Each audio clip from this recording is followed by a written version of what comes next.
King of Finland Time Attackin ilmoittautumista olisi vielä jäljellä. En ole vielä ilmoittautunut. Vappuna olisi tapahtuma. Puolitus viikkoa aikaa. Eskortti on edelleen ajokunnossa. Sillä tässä ajellut sitten. Käynyt kuntosalilla ja töissä ja muuten. Raisus ei toimi kytki. Se olisi muuten niin kuin ajokunnossa. Sitten se täytyisi porauttaa toi pytty, tai sitten pistää hyllystä toinen pytty ja mäntä kiinni. Se ei kulje mihinkään. Se kulkee huonosti. Noppeli, laakin peli. Mutta sitten varsinaisesti tämä ikuisuusprojekti. Mä sisuunnuin nyt, kun tää on tässä vuosikaudet seissy. Tää on ollut mulla monta vuotta tää peli. Ja tää on siis edelleen kertauksena 256-tinen kaksitahtinen TM Racing Enduro-pyörä. Vuosimalla 2004. Ollut mulla monta vuotta. Ostin niin, että vaihteet ei toiminut ja oli prätkä purettu kappaleihin. Ja vähän semmoinen surullinen tapaus. On monta vuotta sitten jo kone rempattu ja sen käytin muualla aukastavana on koneen, mutta sitten on itse nyppinyt sitä muuta pyörää tässä. Oikeastaan niin kuin nyt käytännössä tällä nyt niin kuin pääsiäisviikolla tai tässä pääsiäisviikonloppuna.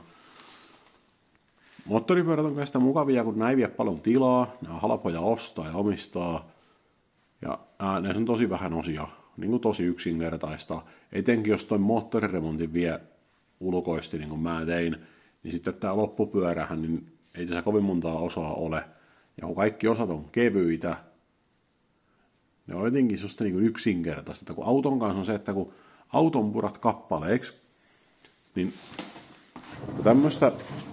tämmöistä maailman pienintä henkilöautoa tässä rakentaa tässä 42 neliön tilassa, niin kaikki paikat on täynnä auton osia, tai tässä on se 64 yhteisötä varasto mukaan luettuna, niin sitten kun tätä vähän enempi tuohon purki, niin ihan joka kolo on täynnä sitä autoa. Ja sitten on vielä niin keskusvarastolla paljon lisää ja joka puolella. No, tätä niin eskorttia on koko maailma täynnä. Ja sitten kun sen prätkän tänne purkaa, niin se on niin kuin siinä. Vie tästä noin 105 senttiä syvyyttä tallista. Ja sitten on yhdessä laatikossa. Ja sitten on se yhdessä pakissa.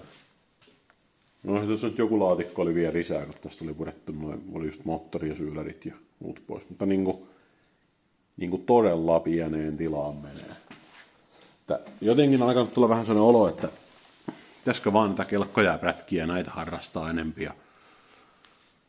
Jos nyt noin 2 eskorttia riittäisi harrasteautoksi, ei niin kuin enempää harrasteautoja ainakaan. Autot vie paljon tilaa ihan ollessaan, mutta ennen kaikkea sitten kun sitä harrastaja purkaa sen. Mutta siis tämän näppärän kompaktin laitteen on tässä niputellut aika pitkälle. Nostin koneen niin kuin joku päivä tuohon kiinni. Ennen sitä vaihdoin tuonne takalinkkuun, tuonne iskarin alalinkkuun, niin vaihdoin uudet laakerit sinne. Iskariseppä Ylöjärveltä, niin huolisin tuon takaiskarin mulle. Ja tosiaan uusilla laakerilla kassasin sen. Vanhat oli aivan täysin tuhoutunut. Oli kauhea homma saada niitä linkun laakereita irti. Kattelin YouTubestakin kaikki niksivideoita, miten saa liukuvasaralla ja vaikka millä puristamalla niitä sieltä kaivettua. Ja kyllä mä kaikki mahdolliset koitin, mutta oli niin piukassa. Että näistä meni nämä kaikki reunat niin kuin rikki tavallaan näistä ulkokooleista. Että kaikki, mistä koitti lyödä, saada jotain pitoa, niin ei niin kuin saanut. Ja sitten kun siinä ei ollut mitään muuta kuin tämä, ihan tämä kehä vaan, niin niistä sinänsä mitään. Sitten mä vaan tein tylysti näin, että mä hitsasin niihin kaikkiin kooleihin, neulolaakerin ulkokooleihin, niin hitsasin tommosia joku palot vaan mikillä. Niin siinä on sellainen pinta, mitä on sitten turnalla hyvä naputella. Ja sitten tässä on se suuri oivallus, että kun mic-hitsillä hitsaa tämmöisen niin kuin sisäpuolelta, niin sitten kun sauma jäähtyy, niin sitten se niin kuin kuroo tätä kehääkin pienemmäksi. Sitten se lämpiää siinä, kun hitsaa, ja sitten jäähtyessään, niin sitten se hitsisauma niin kutistaa tätä. Niin sillä lailla lähti helposti irti. Ja sitten vielä, kun tuosta hitsisaumasta pystyi lyömään turnalla. Niin. Joo. Mutta juu, vaihdon laakerit, pistin uudet rasvat sinne, tiivisteet, kaikki systeemit. Sitten kaasarin putsasin. Mietin siinä, kun kyllä mikään ammattilainen näissä hommissa on, ja varmaan tässä voi taas mennä ihan mikä vaan pilallekin ja epäonnistua tässä projektissa. Mutta olen aika monta kaasareja, kun elämäni aikana purkanut. Mutta onkin Keihinin tuosta käytti auki ja putsaili kaiken ja pisti takaisin, niin jotenkin vaan niin kuin sinä miettii, että niin, että on näitä aika monta tullut kyllä purettua. Eri merkkisiä erilaisista laitteista. Näitä kaasarilaitteitakin on ollut kumminkin aika paljon. On ollut pari moottorikelkkaa kaasareilla, sitten mulla oli se KTM, se piikkinen, sitten mulla oli KTM, se LC4 kuuspuolikas moto. Siinäkin mulla oli Mikuni BST40, jonka mä purin sitten niin ainakin 10 kertaa. Sitten mulla oli siinä se toi Keihinin FCR 41 kiihdyspumpullinen kaasari, ja senkin mä kyllä siihen monta kertaa värkkäsin. Siinä, ja sitten näitä Joo, täytyy oikein katsoa sitä hyllystä. Raisuhommiakin, niin kun mun raisussa joku kaasari kiinnikin, ja mä katselen, mulla on näitä. Juu, näitä on. Ja mulla raisuunkin varmaan 8 kaasaria on tuossa niin kuin yhteen, en tiedä, aika monta on.